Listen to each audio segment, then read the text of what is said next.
Prestem bastante atenção.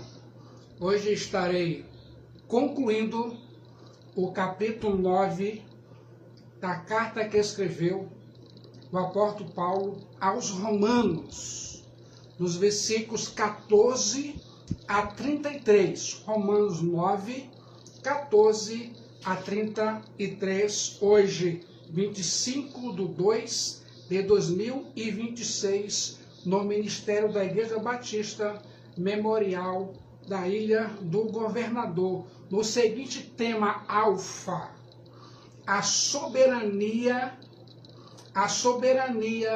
de Deus na salvação.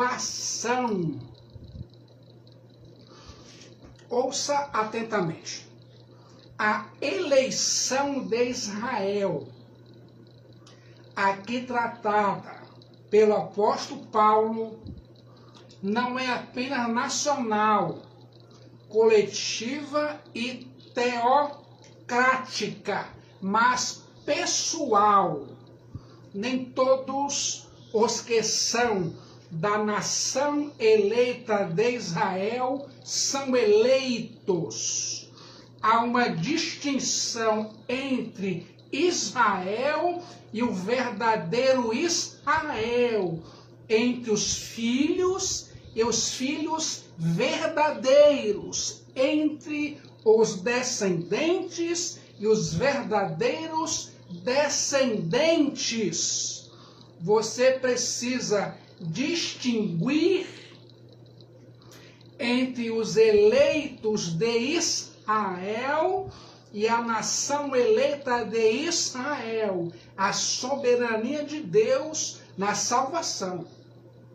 Receba e ouça a palavra revelada de Deus e o seu decreto profético. A misericórdia de Deus, uma decisão de sua livre e soberana escolha. Romanos 9, 14 a 18. Alguns opositores insinuavam que o ensino, a doutrina do apóstolo Paulo acerca da soberania de Deus na salvação tornava Deus injusto por conceder a uns a sua misericórdia e ignorar outros, aplicando a eles sua santa ira. Você sabia?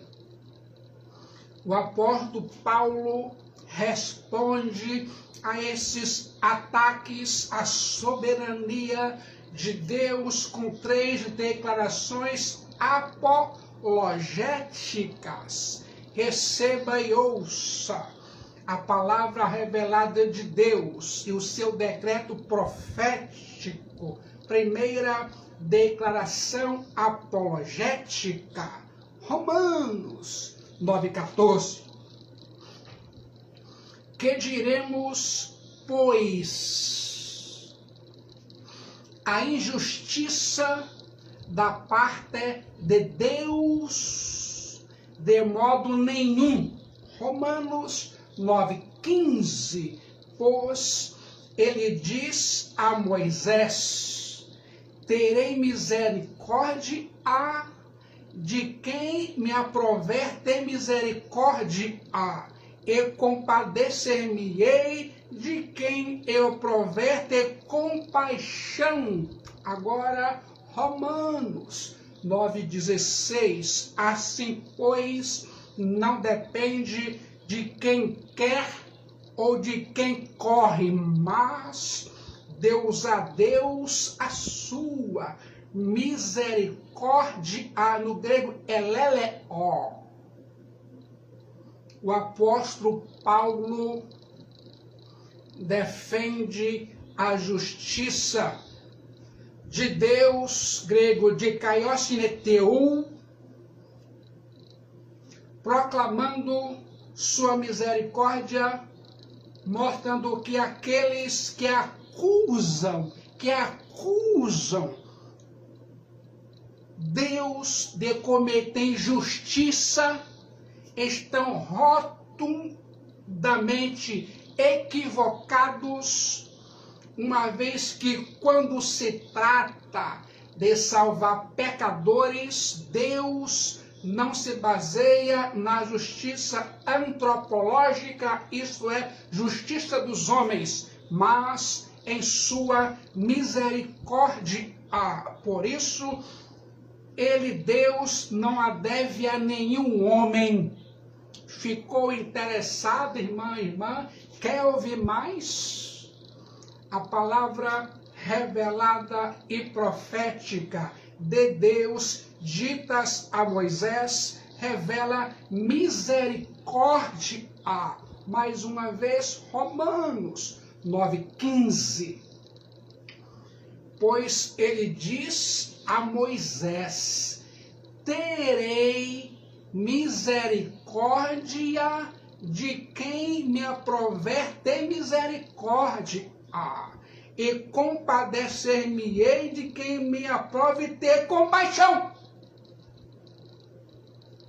A palavra revelada e profética de Deus a Faraó em Êxodo não foram apenas pedidos de libertação, mas sentenças de um tribunal divino quanto à opressão e à idolatria.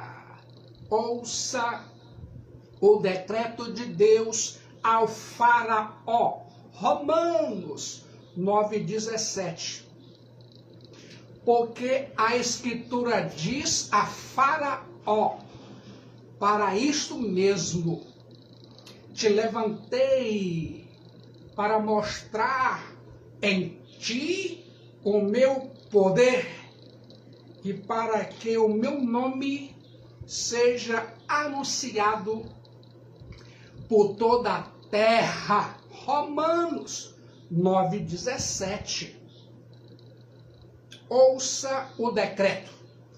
Palavra revelada e profética de Deus ao Faraó. Primeiro, o confronto da autoridade. Quem é o Senhor? Quando Faraó questionou: quem é o Senhor para que eu obedeça a sua voz? Êxodo 5, de 1 a 5. Faraó desafiou a soberania de Deus. As palavras subsequentes de Deus serviu para responder a essa pergunta com atos de juízo, provando que até o monarca mais poderoso da terra, o Faraó, está sob a autoridade do Criador. Ouça o decreto, palavra revelada e profética de Deus ao Faraó. Julgamento dos falsos deuses. As pragas não foram desastres naturais aleatórios, mas um juízo específico contra o panteão egípcio, o Nilo em sangue, juízo contra Hapi, o deus do rio, trevas, juízo contra Ra, o deus do sol, morte dos primogênitos, juízo contra o próprio Faraó, considerado uma divindade encarnada. Deus é inexorável, onipresente, inevitável. Com Deus não se brinca. Deus declarou explicitamente em Êxodo, capítulo 12, versículo 12. E eu passarei pela terra do Egito esta noite, e ferirei todo primogênito na terra do Egito, desde os homens até os animais, e sobre todos os deuses do Egito farei juízos. Eu sou o Senhor. Êxodo 12:12. Deus é inexorável, Deus é inescapável. Com Deus não se brinca, nem os falsos deuses. Ouça o decreto, palavra revelada e profética de Deus ao faraó. 3. O endurecimento como sentença judicial. O endurecimento do coração de faraó é frequentemente visto como juízo retributivo. Escolha e consequência. Faraó endureceu seu próprio coração primeiro. Êxodo 8:15. Vendo, porém, Faraó que havia alívio, continuou de coração endurecido e não os ouviu, como o Senhor tinha dito. Abandono judicial. Como juiz, Deus eventualmente entregou Faraó a sua própria obstinação, permitindo que seu orgulho seguisse o curso até a destruição total. Isso demonstra que o julgamento de Deus pode ser deixar o pecador colher os frutos de sua própria rebeldia. E ainda mais, Deus continua fazendo isso com os cristãos. Quando o cristão não quer obedecer à vontade do decreto da palavra de Deus, Jesus permite que o cristão faça a própria vontade para a vergonha dele. Há muitos cristãos que passam vergonha, que não querem fazer a vontade de Deus, mas a dele faz até com alegria. Ouça o decreto, palavra revelada e profética de Deus ao faraó. 4. O propósito do poder manifestado. Deus afirmou a Faraó, mais uma vez, Romanos 9:17. Porque a Escritura diz a Faraó: para isto mesmo te levantei, para mostrar em ti o meu poder e para que o meu nome seja anunciado por toda a terra. Deus é glorificado tanto em sua misericórdia como na vindicação de sua justiça. Deus é inexorável. Com Deus não se brinca. Como todos não merece além de ira, ninguém pode reivindicar a misericórdia de Deus como direito. Deus não é injusto quando deixa que alguns recebam a justa recompensa por seus atos. Deus de fato pune o pecado. Todavia, não está sob qualquer obrigação de ser misericordioso. Não há base justa para se reclamar de Deus. A misericórdia é um ato soberano e gracioso de Deus, não uma obrigação. Se Deus não exercesse misericórdia, ele ainda seria justo.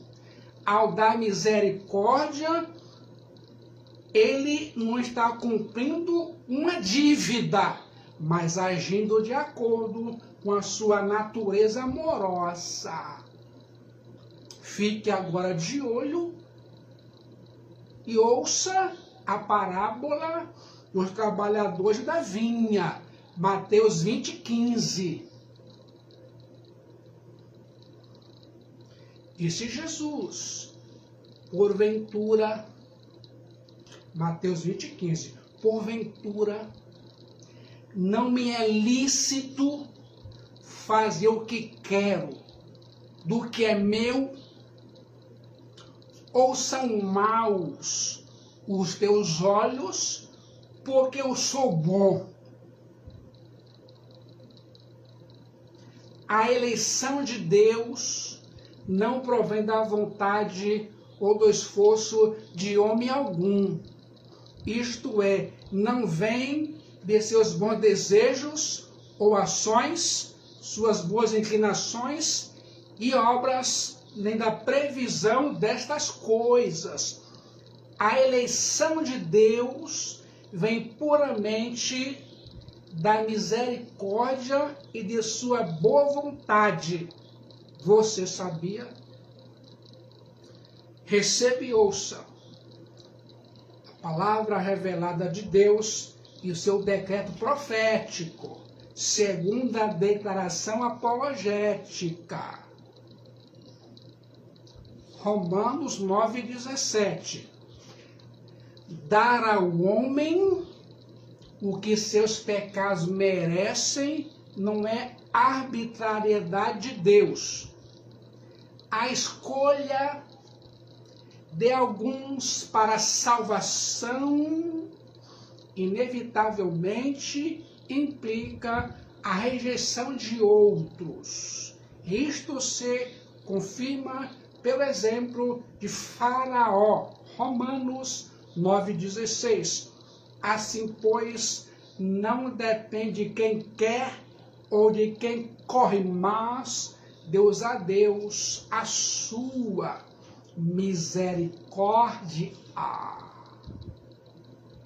As mesmas escrituras que anunciam misericórdia a Moisés, Romanos 9:15, anunciam o poder de juízo a Faraó, Romanos 9:17.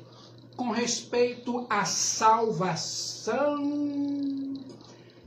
Deus deu a Moisés o que ele não merecia.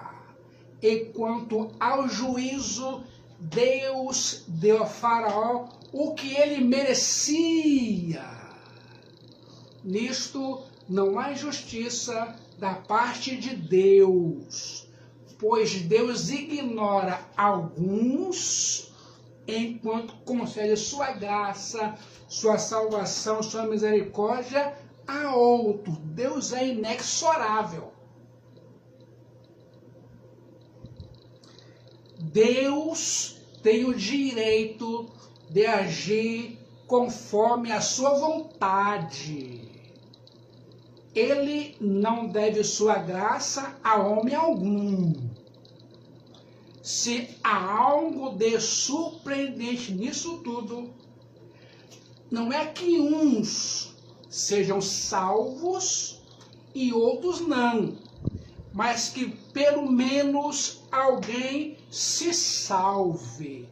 Ao final de contas, perante Deus, nenhum de nós merece coisa alguma a não ser o juízo, a condenação. Quer recebamos o que merecíamos, o juízo, condenação, quer recebamos o que não merecíamos, a sua santa misericórdia, em nenhum dos casos Deus estará sendo injusto. Se, portanto, alguém se perder, a culpa é da própria pessoa. Mas se alguém for salvo, o crédito é de Deus. Receba e ouça a palavra revelada de Deus. Esse é o decreto profético. Terceira declaração apologética. Deus endurece os endurecidos e dá a eles o que merecem. Romanos 9:18.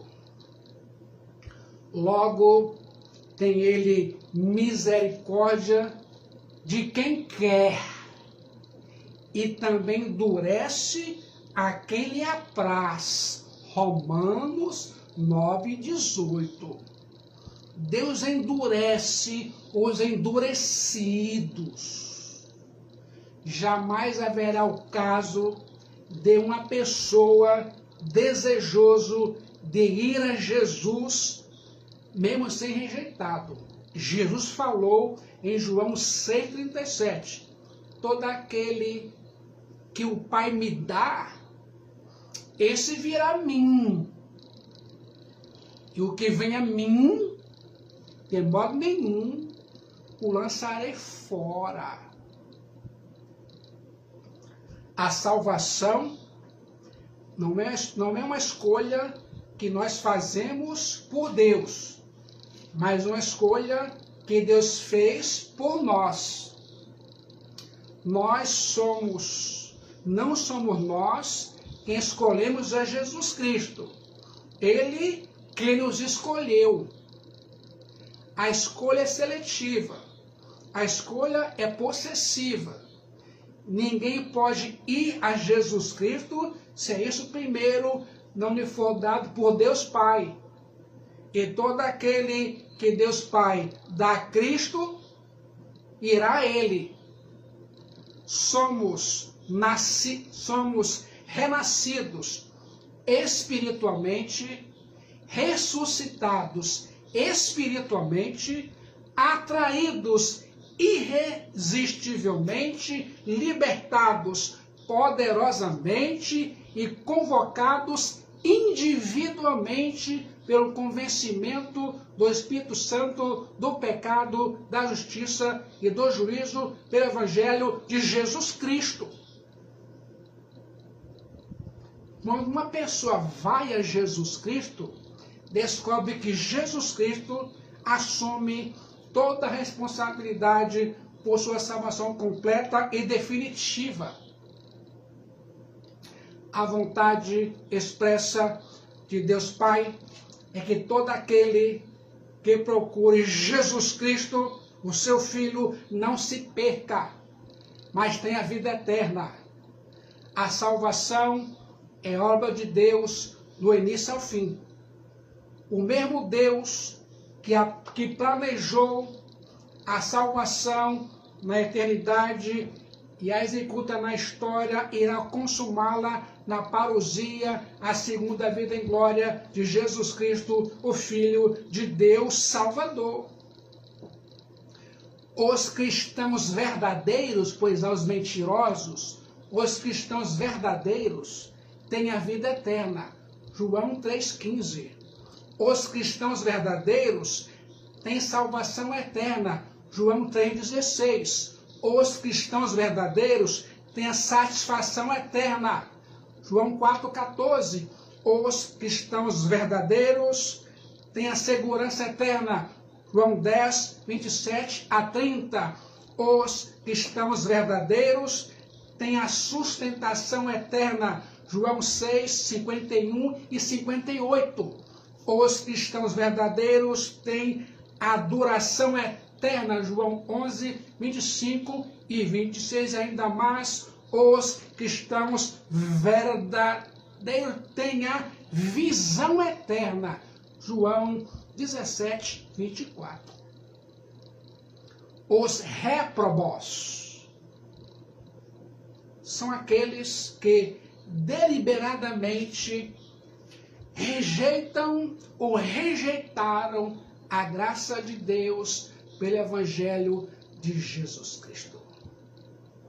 A causa eficiente da salvação e a graça de Deus em seu Filho Jesus Cristo, mas a causa eficiente da condenação é o pecado.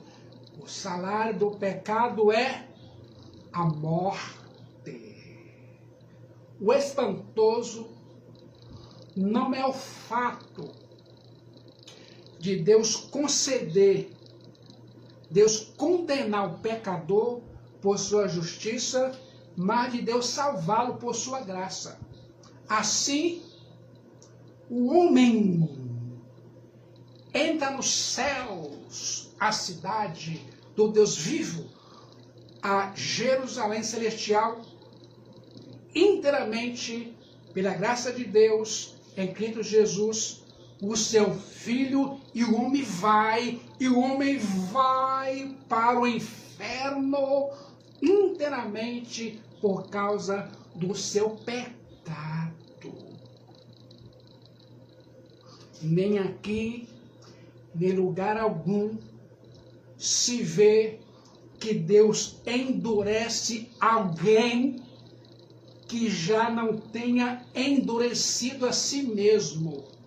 Está meridianamente claro nas Escrituras que Faraó endureceu o seu coração contra Deus e reiteradas vezes recusou arrepender-se.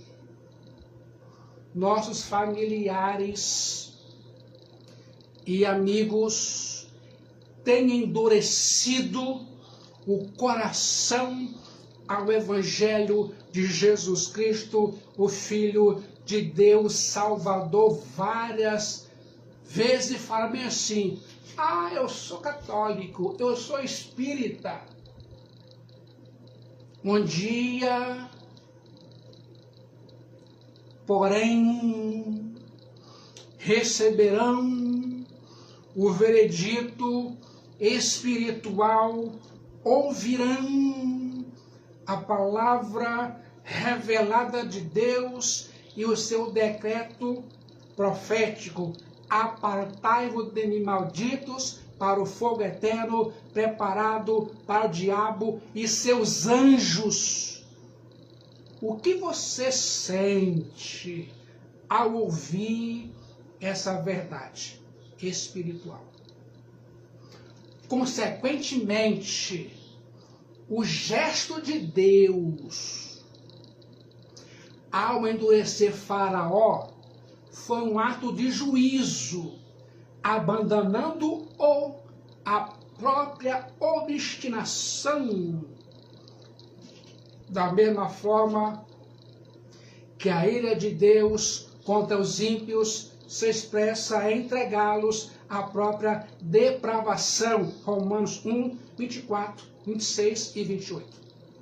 O endurecimento é uma reação de Deus à dureza do coração humano. Deus confirma e sela uma situação que não foi Ele quem criou. Vou repetir. O endurecimento é uma reação de Deus à dureza do coração humano.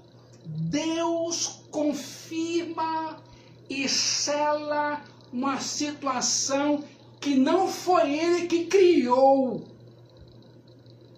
O endurecimento é um juízo de Deus sobre o pecado e não uma decisão arbitrária de Deus em relação ao indivíduo com vistas a excluí-lo da salvação e condenação.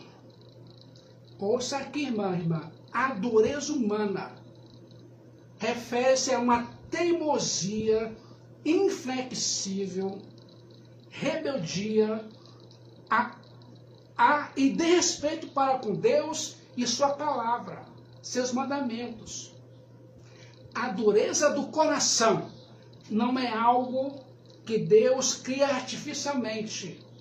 É o estado natural ou escolhido pelo homem de resistir à verdade, fechar-se à luz divina, à voz divina, em sua própria vontade. É assim, olha só, eu não quero ouvir sobre Jesus e sobre o Evangelho. Não me perturbe. Fazem assim, irmãos. Aí depois, o que foi? Estou indo para o inferno.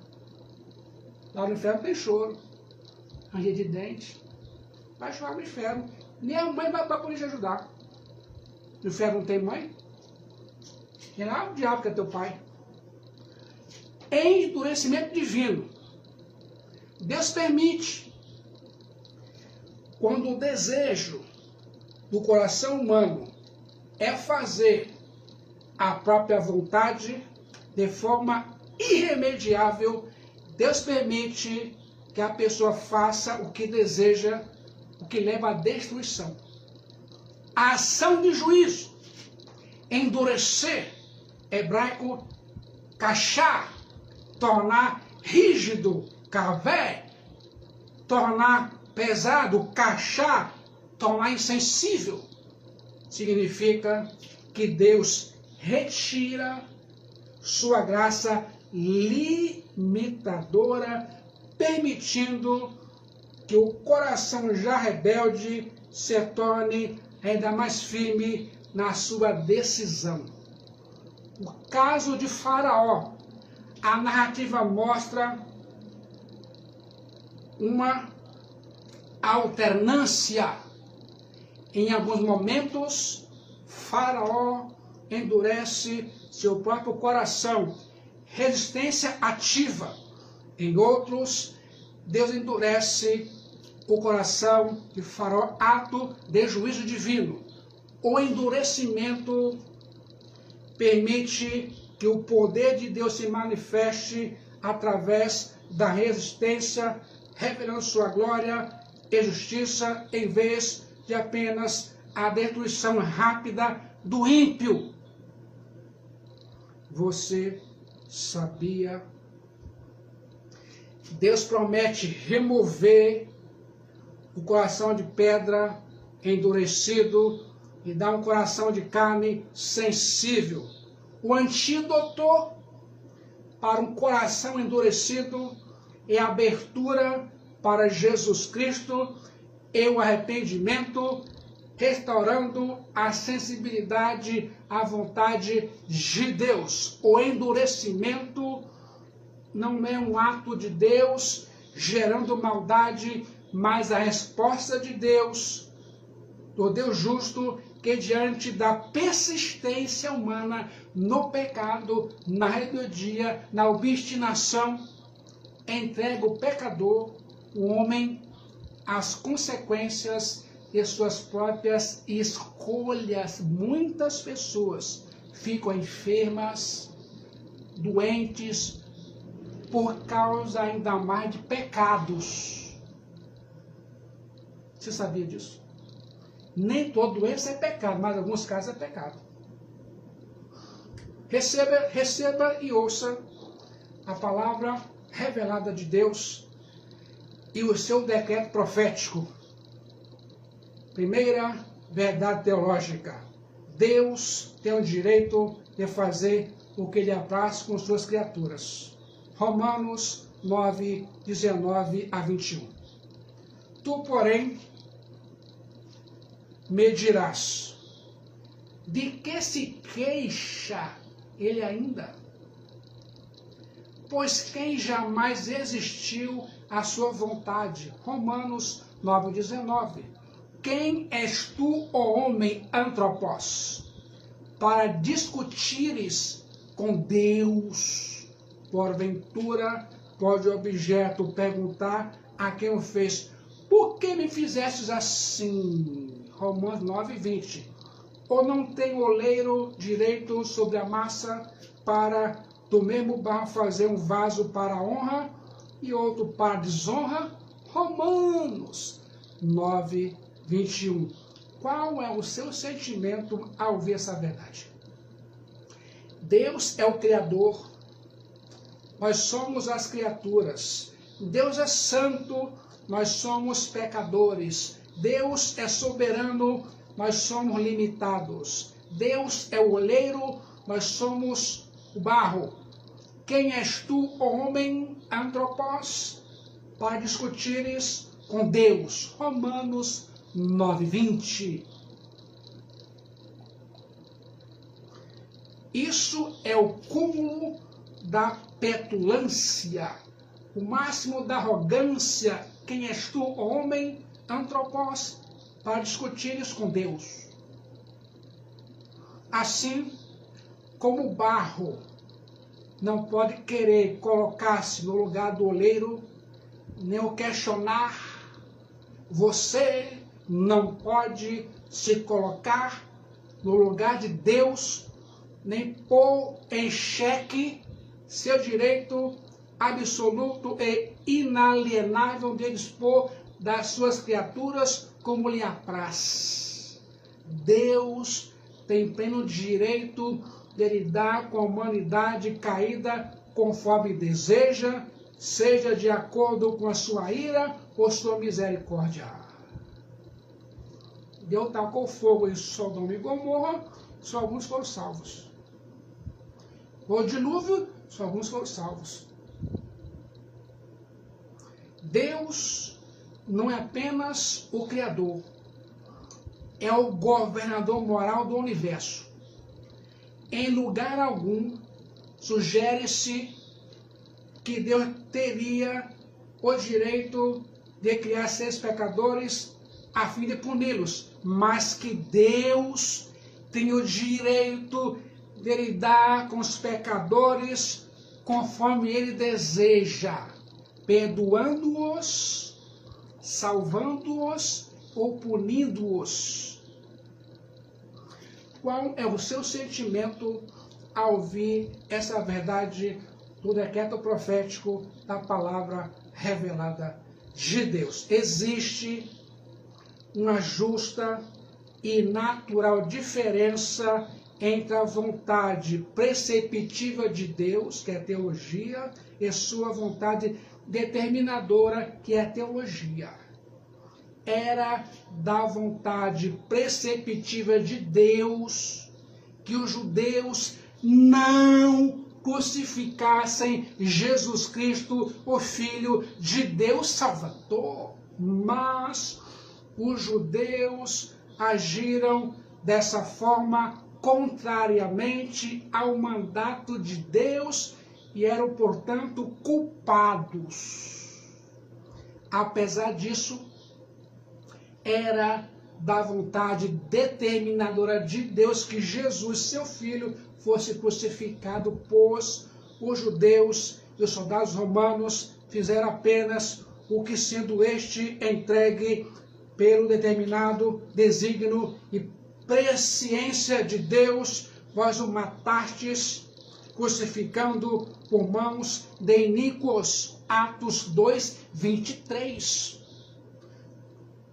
Foi Judas Iscariotes, e não Deus, quem traiu Jesus. As causas históricas secundárias não são eliminadas pela causalidade divina, mas antes se tornam certas.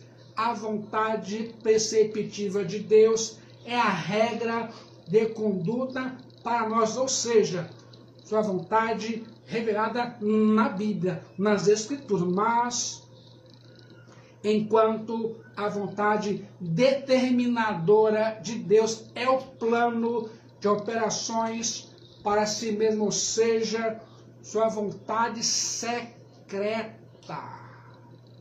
Entendam isso em nome de Jesus.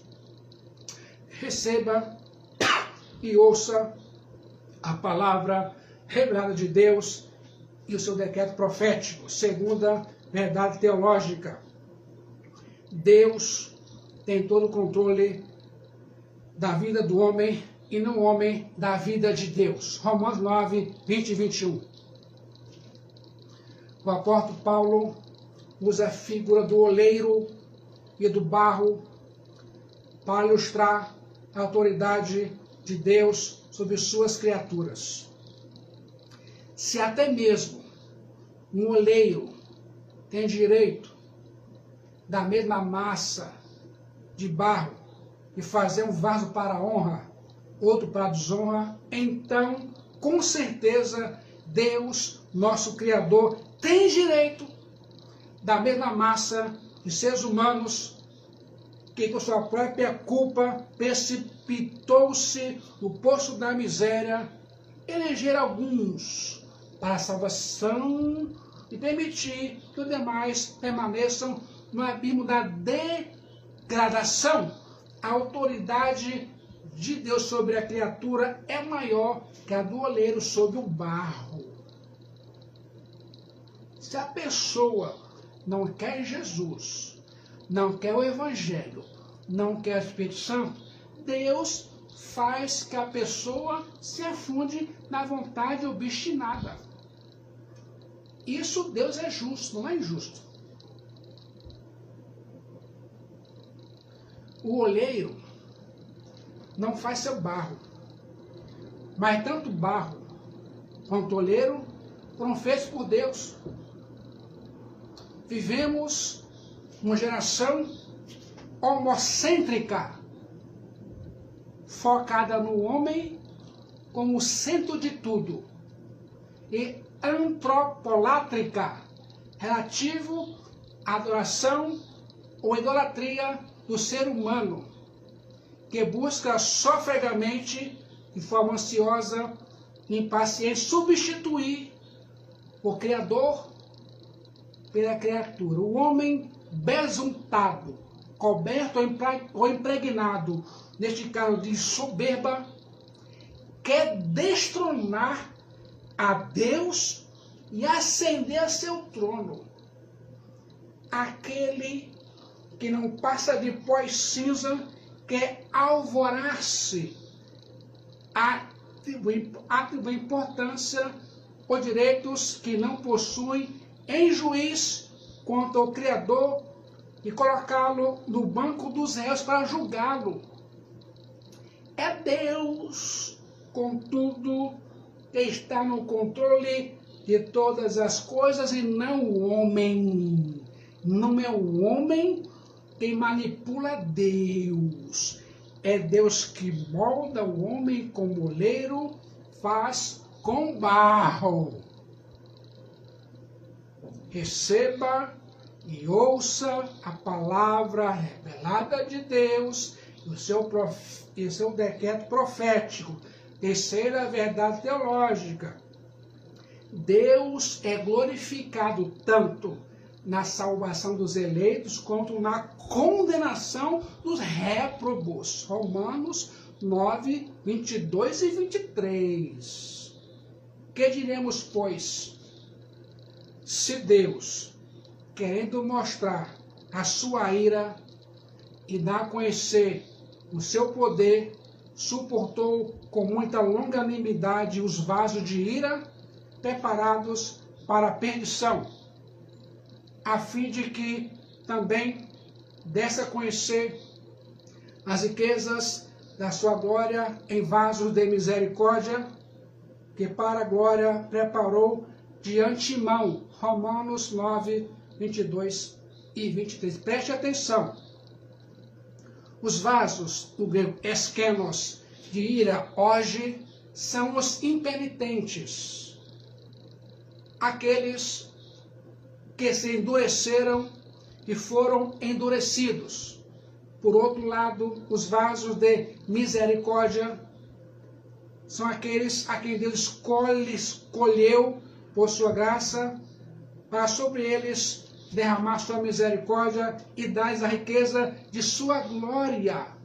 Na ira divina não existe malícia, perversidade, vingança, rancor ou amargura profanos. O tipo de ira assim caracterizada é condenado nas Escrituras e seria uma blasfêmia atribuída ao próprio Deus. O termo preparados, Romanos 9:22, não dá a entender que Deus tornou Faraó um vaso de ira. Esse verbo grego, preparados, catartizo, é que os gramáticos gregos chamam de voz média, indica ação reflexiva. Que diremos, pois, se Deus, querendo mostrar sua ira e dar a conhecer o seu poder, suportou com muita longanimidade os vasos de ira preparados para a perdição? O texto bíblico precisa ser traduzido por prepararam a si mesmo para a perdição. Deus prepara os homens para a glória. Deus prepara os pecadores para o julgamento. É o próprio Deus quem prepara os vasos de ira para a perdição. Porém, a perdição imposta aos vasos de ira é algo para o que sua anterior condição o tornam adequados. Rejeitaram o Evangelho e a salvação em Cristo, e o Espírito Santo também. Os vasos de ira capacitam a si mesmo para a perdição. São os agentes do mérito que resulta em perdição. No entanto, somente Deus prepara os vasos para a glória. Os vasos para a glória. Receba e ouça a palavra de Deus e o seu decreto profético. Quarta verdade teológica. Deus, por sua graça, nos dá o que não merecemos. Romanos 9, 24 a 26. Os quais somos nós, a quem também chamou, não só dentre os judeus, mas também dentre os gentios. Assim como também diz em Oséias, chamarei povo meu ao que não era povo, e amada a que não era amada. Romanos 9, 25. Em lugar em que Feliz disse, vós não sois meu povo, ali mesmo serão chamados filhos do Deus vivo. Romanos 9, 26. A graça não é concedida por critério, a graça não é concedida por critério étnico, cultural ou religioso, pois Deus chama seus eleitos não só dentre os judeus, mas dentre os gentios. Mesmo vivendo sem Deus no mundo, Ele nos tornou seu povo. Mesmo sendo inimigos de Deus, Ele nos fez amados. Mesmo vivendo sem esperança, sem Deus no mundo, mortos em nossos pecados, Deus nos transformou em seus filhos, membros da bendita família de Deus. A presença dos gentios na igreja é o sinal e o penhor em que a esfera da rejeição de Ismael, Esaú, Faraó e do próprio judeus incrédulos não está finalmente excluída da misericórdia de Deus. Ouça agora a quinta verdade teológica. Deus escolhe, por sua graça, para a salvação, um remanescente fiel. Romanos 9, 27 a 29. Mas, relativamente a Israel, dele clama Isaías: ainda que o número dos filhos de Israel seja como a areia do mar, o remanescente é que será salvo, porque o Senhor cumprirá a sua palavra sobre a terra cabalmente e em breve. Romanos 9, 28. Como Isaías já disse, se o Senhor dos exércitos não nos tivesse deixado descendência, íamos tornado como Sodoma e semelhantes a Gomorra. Romanos 9, 29.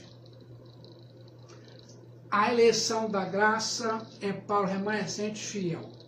A salvação não é endereçada a todos os filhos de sangue de Abraão, mas os filhos da promessa, não aos que são israelitas por nascimento, mas aos que são cristãos pelo novo nascimento gerado pelo Espírito Santo. Romanos 8, 29. Porque aos que de antemão conheceu, também os predestinou, para ser conforme a imagem de seu Filho, a fim de que ele seja o primogênito entre muitos irmãos. Romanos 8, 29. Em meio à total destruição de Sodoma e Gomorra, somente alguns seriam poupados, ou melhor, apenas Ló e suas duas filhas. Essa curiosa doutrina da eleição foi ensinada por Jesus, explanada pelo apóstolo Paulo, registrada pelo apóstolo João e o evangelista Lucas, e aceita pelos pais da igreja. Continue recebendo e ouvindo a palavra revelada de Deus, bem como seu decreto profético. A justificação pela fé, o único meio de salvação. Romanos 9:30. Que diremos, pois, que os gentios que não buscavam justificação vieram alcançá-la, todavia que decorre da fé. Agora 31, 33. Israel, que buscava a lei de justiça, não chegou a atingir essa lei. Por quê? Porque não decorreu da fé, esse incômodo que das obras tropeçaram na pedra de tropeço, como está escrito, Romanos 9, 33. Eis que ponho em Sião uma pedra de tropeço e rocha de escândalo, e aquele que nela crê não será confundido. Em Romanos 9, concluindo, há três verdades teológicas importantes sobre a justificação. Começa com uma descrição, continua com uma explicação e termina com a confirmação. Em primeiro lugar, descrição. Paulo afirma que os judeus buscaram a justificação pelos métodos das obras, mediante a observância da lei, e não alcançaram essa justiça, ao passo que os gentios, que não buscavam, encontraram, ou seja, a justiça decorrente da fé em Jesus Cristo. Segunda coisa, explicação. Depois de descrever como os gentios encontraram justificação pela fé em Jesus e os judeus não alcançaram, Paulo oferece uma explicação importante. A justiça que os judeus buscavam não decorria da fé no Messias Cristo, mas das obras. Assim, preste atenção na conclusão, assim eles tropeçaram em Jesus Cristo e desprezaram seu sacrifício. Jesus tornou-se para os judeus pedra de tropeço e rocha de escândalo, que nenhum homem pense que o erro doutrinário é apenas um pequeno mal. O caminho que conduz à perdição está cheio de gente da falsa doutrina. O erro é um escudo para a consciência e uma venda para os olhos. Terceiro lugar, confirmação.